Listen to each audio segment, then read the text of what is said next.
Hello नमस्कार दोस्तों, आज हम जानेंगे कि ग्लेशियर क्या होता है और कैसे ग्लेशियर बनता है। क्या रीजन है जिसकी वजह से ग्लेशियर जो है वो खत्म हो रहे हैं और हम उनको कैसे बचा सकते हैं। तो वन बाय वन समझेंगे और सबसे पहले जानते हैं कि ग्लेशियर क्या होते हैं। ग्लेशियर आइस का एक बहुत बड़ा मास होता है, mass of the ice which is persistent over the earth.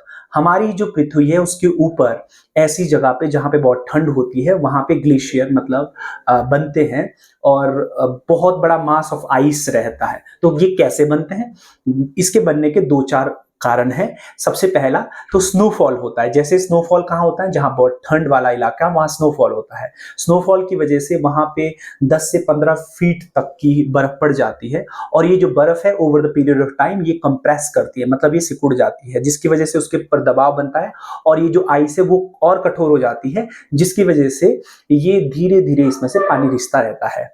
और क्या कारण है कि इसकी डिप्लीशन होने के क्या कारण है। तो ये डिप्लीट या फिर कम होने के इसके ये कारण है कि एक तो नेचुरल हैबिटेट का लॉस हो रहा है, ह्यूमन बीइंग की एक्टिविटीज जो हैं जिसकी वजह से हम गाड़ियां यूज करते हैं, बसेस यूज करते हैं या फिर कोल को जलाते हैं, जिसकी वजह से टेम्परेचर इंक्रीज हो जाता है। जिस टेम्परेचर जब इंक्रीज होगा तो ग्लेशियर डिप्लीट हो गई, साथ ही साथ और बर्फ नहीं पड़ेगी।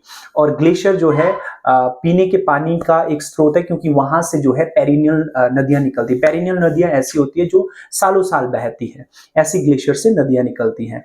और ग्लोबल वार्मिंग एक इसका बहुत बड़ा कारण है कि ओवरऑल टेम्परेचर जो है over the period of time वो इंक्रीज कर रहा है। तो टेम्परेचर इंक्रीज करने की वजह से जो इसका रेट है जब ये पिघल के पानी बनना है ये बहुत तेजी से पिघल रहा है। और हम इसको कैसे सेव कर सकते हैं, तो सेव करने के दो चार मैं आपको पॉइंट्स बताता हूं। एक तो हमको ग्रीन हाउस गैसेस का इमिशन कम करना होगा। अब ये ग्रीन हाउस गैसेस होती है जो टेम्परेचर इंक्रीज करती है हमारे एटमॉस्फेयर का। उसमें सबसे मेन गैस है कार्बन डाइऑक्साइड, उसको हम कम कर सकते हैं उसके इमिशन को। तो ज्यादातर हम जो कोल का यूज करते हैं इलेक्ट्रिसिटी जनरेट करने के लिए, उस पर हम रिन्यूएबल सोर्सेज का यूज कर सकते हैं ताकि हम एनर्जी क्रिएट कर पाए। और साथ ही साथ हम फॉरेस्ट को कंजर्व कर सकते हैं ताकि खूब रेनफॉल हो और हाइट वाले इलाकों में बर्फ और पड़े।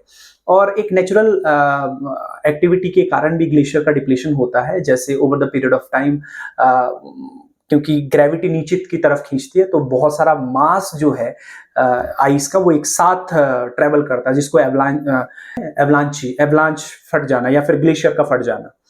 तो ये इसके मुख्य कारण थे और कैसे इसको आप कंजर्व कर सकते हैं ये मैंने इसमें आपको बताया। आपको इसके बारे में कुछ अगर नॉलेज है आप भी कमेंट बॉक्स पे हमारे साथ शेयर कर सकते हैं। अगर आपको ये वीडियो अच्छी लगी हो तो आप कर सकते हैं इसको लाइक और साथ ही साथ कर सकते हैं शेयर। नमस्कार।